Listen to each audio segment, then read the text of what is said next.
Chapter 4. Darkness. At 3 in the morning, the chief Sussex detective, obeying the urgent call from Sergeant Wilson of Birlstone, arrived from headquarters in a light dog-cart behind a breathless trotter. By the 5:40 train in the morning, he had sent his message to Scotland Yard, and he was at the Birlstone station at 12 o'clock to welcome us. White Mason was a quiet, comfortable-looking person in a loose tweed suit, with a clean-shaved, ruddy face, a stoutish body, and powerful bandy legs adorned with gaiters, looking like a small farmer, a retired gamekeeper, or anything upon earth except a very favourable specimen of the provincial criminal officer. "A real downright snorter, Mr. MacDonald," he kept repeating. "We'll have the pressmen down like flies when they understand it. I'm hoping we will get our work done before they get poking their noses into it and messing up all the trails. There has been nothing like this that I can remember. There are some bits that will come home to you, Mr. Holmes, or I am mistaken. And you also, Dr. Watson, for the medicos will have a word to say before we finish. Your room is at the Westville Arms. There's no other place, but I hear that it is clean and good. The man will carry your bags. This way, gentlemen, if you please." He was a very bustling and genial person, this Sussex detective. In 10 minutes we had all found our quarters. In 10 more we were seated in the parlour of the inn and being treated to a rapid sketch of those events which have been outlined in the previous chapter. MacDonald made an occasional note, while Holmes sat absorbed, with the expression of surprised and reverent admiration with which the botanist surveys the rare and precious bloom. "Remarkable," he said, when the story was unfolded. "Most remarkable. I can hardly recall any case where the features have been more peculiar." "I thought you would say so, Mr. Holmes," said White Mason in great delight. "We're well up with the times in Sussex. I told you now how matters were up to the time when I took over from Sergeant Wilson between 3 and 4 this morning. My word, I made the old mare go. But I need not have been in such a hurry as it turned out, for there was nothing immediate that I could do. Sergeant Wilson had all the facts. I checked them and considered them and maybe added a few of my own." "What were they?" asked Holmes eagerly. "Well, I first had the hammer examined. There was Dr. Wood there to help me. We found no signs of violence upon it. I was hoping that if Mr. Douglas defended himself with a hammer, he might have left his mark upon the murderer before he dropped it on the mat. But there was no stain." "That, of course, proves nothing at all," remarked Inspector MacDonald. "There's been many a hammer murder and no trace on the hammer." "Quite so. It doesn't prove it wasn't used. But there might have been stains, and that would have helped us. As a matter of fact, there were none. Then I examined the gun. They were buckshot cartridges, and, as Sergeant Wilson pointed out, the triggers were wired together so that, if you pulled on the hinder one, both barrels were discharged. Whoever fixed that up had made up his mind that he was going to take no chances of missing his man. The sword gun was not more than 2 foot long. One could carry it easily under one's coat. There was no complete maker's name, but the printed letters P-E-N were on the fluting between the barrels, and the rest of the name had been cut off by the saw." "A big P with a flourish above it, E and N smaller?" asked Holmes. "Exactly." "Pennsylvania Small Arms Company. Well-known American firm," said Holmes. White Mason gazed at my friend as the little village practitioner looks at the Harley Street specialist who by a word can solve the difficulties that perplex him. "That is very helpful, Mr. Holmes. No doubt you are right. Wonderful! Wonderful! Do you carry the names of all the gun makers in the world in your memory?" Holmes dismissed the subject with a wave. "No doubt it is an American shotgun," White Mason continued. "I seem to have read that a sawed-off shotgun is a weapon used in some parts of America. Apart from the name upon the barrel, the idea had occurred to me. There is some evidence, then, that this man who entered the house and killed its master was an American." MacDonald shook his head. "Man, you are surely travelling over fast," said he.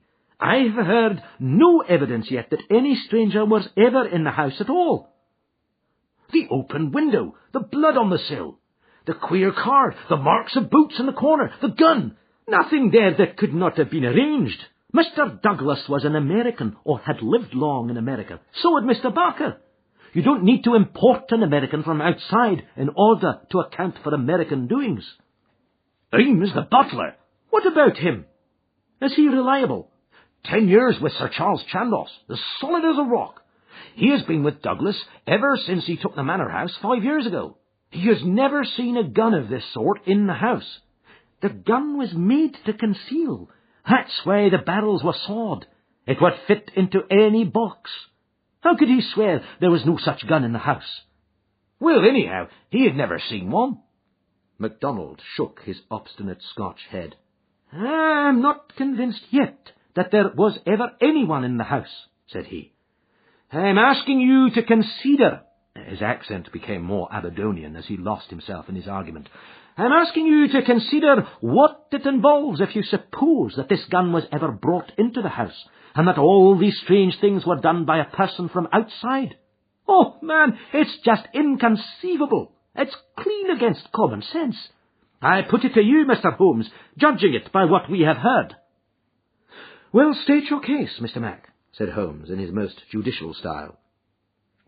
The man is not a burglar, supposing that he ever existed. The ring business and the card point to premeditated murder for some private reason. Very good. Here is a man who slips into a house with the deliberate intention of committing murder. He knows, if he knows anything, that he will have a difficulty in making his escape, as the house is surrounded with water. What weapon would he choose? You would say the most silent in the world. Then he could hope when the deed was done to slip quickly from the window, to wade the moat, and to get away at his leisure. That's understandable. But is it understandable that he should go out of his way to bring with him the most noisy weapon he could select, knowing well that it will fetch every human being in the house to the spot as quick as they can run, and that it is all odds that he will be seen before he can get across the moat? Is that credible, Mr. Holmes? Well, you put the case strongly, my friend replied thoughtfully. It certainly needs a good deal of justification. May I ask, Mr. White Mason, whether you examined the farther side of the moat at once to see if there were any signs of the man having climbed out from the water? There were no signs, Mr. Holmes, but it is a stone ledge, and one could hardly expect them. No tracks or marks? None. Would there be any objection, Mr. White Mason, to our going down to the house at once? There may possibly be some small point which might be suggestive. I was going to propose it, Mr. Holmes, but I thought it well to put you in touch with all the facts before we go. I suppose if anything should strike you... White Mason looked doubtfully at the amateur. I have worked with Mr. Holmes before, said Inspector MacDonald. He plays the game. My own idea of the game, at any rate, said Holmes with a smile. I go into a case to help the ends of justice and the work of the police. If I have ever separated myself from the official force, it is because they have first separated themselves from me. I have no wish ever to score at their expense. At the same time, Mr. White Mason, I claim the right to work in my own way and give my results at my own time, complete rather than in stages. I am sure we are honoured by your presence, and to show you all we know, said White Mason cordially. Come along, Dr. Watson, and when the time comes, we'll all hope for a place in your book. We walked down the quaint village street with a row of pollarded elms on each side of it.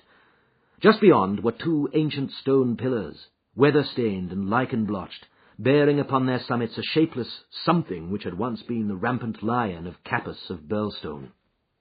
A short walk along the winding drive, with such sward and oaks around it as one only sees in rural England, then a sudden turn, and the long, low Jacobean house of dingy, liver-coloured brick lay before us, with an old-fashioned garden of cut yews on each side of it.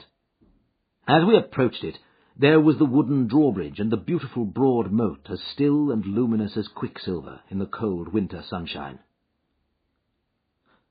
3 centuries had flowed past the old manor house, centuries of births and of homecomings, of country dances, and of the meetings of fox hunters. Strange that now, in its old age, this dark business should have cast its shadow upon the venerable walls. And yet, those strange peaked roofs and quaint overhung gables were a fitting covering to grim and terrible intrigue. As I looked at the deep-set windows and the long sweep of the dull-coloured, water-lapped front, I felt that no more fitting scene could be set for such a tragedy. "That's the window," said White Mason. "That one, on the immediate right of the drawbridge. It's open, just as it was found last night." "It looks rather narrow for a man to pass." "Well, it wasn't a fat man, anyhow. We don't need your deductions, Mr. Holmes, to tell us that. But you or I could squeeze through all right." Holmes walked to the edge of the moat and looked across. Then he examined the stone ledge and the grass border beyond it. "I've had a good look, Mr. Holmes," said White Mason. "There is nothing there. No sign that anyone has landed. But why should he leave any sign?" "Exactly. Why should he? Is the water always turbid?" "Generally about this colour. The stream brings down the clay." "How deep is it?" "About 2 feet at each side, and 3 in the middle." "So we can put aside all idea of the man having been drowned in crossing?" "No, a child could not be drowned in it." We walked across the drawbridge and were admitted by a quaint, gnarled, dried-up person who was the butler, Ames. The poor old fellow was white and quivering from the shock. The village sergeant, a tall, formal, melancholy man, still held his vigil in the room of fate. The doctor had departed. "Anything fresh, Sergeant Wilson?" asked White Mason. "No, sir." "Then you can go home. You've had enough. We can send for you if we want you. The butler had better wait outside.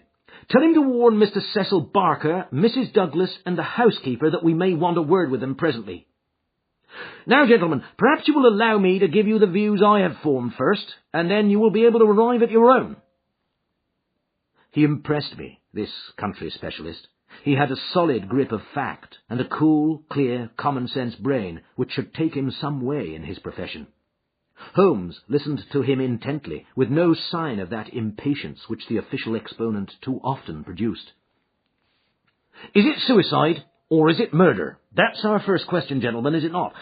If it were suicide, then we have to believe that this man began by taking off his wedding ring and concealing it, that he then came down here in his dressing gown, trampled mud into a corner behind a curtain in order to give the idea someone had waited for him, opened the window, put blood on the—" "We can surely dismiss that," said MacDonald. "So I think. Suicide is out of the question. Then a murder has been done. What we have to determine is whether it was done by someone outside or inside the house." "Well, let's hear the argument." "There are considerable difficulties both ways, and yet one or the other it must be. We will suppose first that some person or persons inside the house did the crime. They got this man down here at a time when everything was still and yet no one was asleep. They then did the deed with the queerest and noisiest weapon in the world, so as to tell everyone what had happened. A weapon that was never seen in the house before. That does not seem a very likely start, does it?" "No, it does not." "Well then, everyone is agreed that after the alarm was given, only a minute at the most had passed before the whole household, not Mr. Cecil Barker alone, though he claims to have been the first, but Ames and all of them were on the spot. Do you tell me that in that time the guilty person managed to make footmarks in the corner, open the window, mark the sill with blood, take the wedding ring off the dead man's finger, and all the rest of it? It's impossible." "You put it very clearly," said Holmes. "I'm inclined to agree with you. Well then, we are driven back to the theory that it was done by someone from outside. We are still faced with some big difficulties, but anyhow they have ceased to be impossibilities. The man got into the house between 4:30 and 6, that is to say, between dusk and the time when the bridge was raised. There had been some visitors, and the door was open, so there was nothing to prevent him. He may have been a common burglar, or he may have had some private grudge against Mr. Douglas. Since Mr. Douglas has spent most of his life in America, and this shotgun seems to be an American weapon, it would seem that the private grudge is the more likely theory. He slipped into this room because it was the first he came to, and he hid behind the curtain. There he remained until past 11 at night. At that time, Mr. Douglas entered the room. It was a short interview, if there were any interview at all, for Mrs. Douglas declares that her husband had not left her more than a few minutes when she heard the shot." "The candle shows that," said Holmes. "Exactly. The candle, which was a new one, has not burned more than half an inch. He must have placed it on the table before he was attacked, Otherwise, of course, it would have fallen when he fell. This shows that he was not attacked the instant that he entered the room. When Mr. Barker arrived, the candle was lit and the lamp was out. That's all clear enough. Well, now, we can reconstruct things on those lines. Mr. Douglas enters the room. He puts down the candle. A man appears from behind the curtain. He is armed with this gun. He demands the wedding ring. Heaven only knows why, but so it must have been. Mr. Douglas gave it up. Then, either in cold blood or in the course of a struggle, Douglas may have gripped the hammer that was found upon the mat, he shot Douglas in this horrible way. He dropped his gun, and also, it would seem, this queer card, VV341, whatever that may mean, and he made his escape through the window and across the moat at the very moment when Cecil Barker was discovering the crime. How's that, Mr. Holmes? Very interesting, but just a little unconvincing. Man, it would be absolute nonsense if it wasn't that anything else is even worse, cried MacDonald. Somebody killed the man, and whoever it was, I could clearly prove to you that he should have done it some other way. What does he mean by allowing his retreat to be cut off like that? What does he mean by using a shotgun when silence was his one chance of escape? Come, Mr. Holmes, it's up to you to give us a lead, since you say Mr. White Mason's theory is unconvincing. Holmes had sat intently observant during this long discussion, missing no word that was said, with his keen eyes darting to right and to left, and his forehead wrinkled with speculation. I should like a few more facts before I get so far as a theory, Mr. Mac, said he, kneeling down beside the body. Dear me, these injuries are really appalling. Can we have the butler in for a moment? Ah, Ames, I understand that you have often seen this very unusual mark, a branded triangle inside a circle, upon Mr. Douglas's forearm? Frequently, sir. You never heard any speculation as to what it meant? No, sir. It must have caused great pain when it was inflicted. It is undoubtedly a burn. Now, I observe, Ames, that there is a small piece of plaster at the angle of Mr. Douglas's jaw. Did you observe that in life? Yes, sir. He cut himself in shaving yesterday morning. Did you ever know him to cut himself in shaving before? Not for a very long time, sir. Suggestive, said Holmes. It may, of course, be a mere coincidence, or it may point to some nervousness which would indicate that he had reason to apprehend danger. Have you noticed anything unusual in his conduct yesterday, Ames? It struck me that he was a little restless and excited, sir. Ah! The attack may not have been entirely unexpected. We do seem to make a little progress, do we not? Perhaps you would rather do the questioning, Mr. Mac. No, Mr. Holmes, it's in better hands than mine. Well, then, we will pass to this card, VV341. It is rough cardboard. Have you any of the sort in the house? I don't think so. Holmes walked across to the desk and dabbed a little ink from each bottle onto the blotting paper. It was not printed in this room, he said. This is black ink and the other purplish. It was done by a thick pen, and these are fine. No, it was done elsewhere, I should say. Can you make anything of the inscription, Ames? No, sir, nothing. What do you think, Mr. Mac? It gives me the impression of a secret society of some sort. The same with his badge upon the forearm. That's my idea, too, said White Mason. Well, we can adopt it as a working hypothesis and then see how far our difficulties disappear. An agent from such a society makes his way into the house, waits for Mr. Douglas, blows his head nearly off with his weapon, and escapes by wading the moat, after leaving a card beside the dead man which will, when mentioned in the papers, tell other members of the society that vengeance has been done. That all hangs together. But why this gun of all weapons? Exactly. And why the missing ring? Quite so. And why no arrest? It's past 2 now. I take it for granted that since dawn every constable within 40 miles has been looking out for a wet stranger. That is so, Mr. Holmes. Well, unless he has a burrow close by, or a change of clothes ready, they can hardly miss him. And yet they have missed him up to now. Holmes had gone to the window and was examining with his lens the blood mark on the sill. It is clearly the tread of a shoe.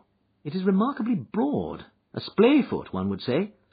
Curious, because so far as one can trace any footmark in this mud-stained corner, one would say it was a more shapely sole. However, they are certainly very indistinct. What's this under the side table? Mr. Douglas's dumbbells, said Ames. Dumbbell? There's only one. Where's the other? I don't know, Mr. Holmes. There may have been only one. I have not noticed them for months. One dumbbell, Holmes said seriously, but his remarks were interrupted by a sharp knock at the door. A tall, sunburnt, capable-looking, clean-shaved man looked in at us. I had no difficulty in guessing that it was the Cecil Barker of whom I had heard. His masterful eyes travelled quickly with a questioning glance from face to face. "Sorry to interrupt your consultation," said he, "but you should hear the latest news." "An arrest?" "No such luck, but they found his bicycle. The fellow left his bicycle behind him. Come and have a look. It is within 100 yards of the hall door." We found 3 or 4 grooms and idlers standing in the drive, inspecting a bicycle which had been drawn out from a clump of evergreens in which it had been concealed. It was a well-used Rudge Whitworth, splashed as from a considerable journey. There was a saddle-bag with spanner and oil-can, but no clue as to the owner. "It would be a grand help to the police," said the inspector, "if these things were numbered and registered. But we must be thankful for what we've got. If we can't find where he went to, at least we're likely to get where he came from. But what in the name of all that is wonderful made the fellow leave it behind? And how in the world has he got away without it? We don't seem to get a gleam of light in the case, Mr. Holmes." "Don't we?" my friend answered thoughtfully. "I wonder."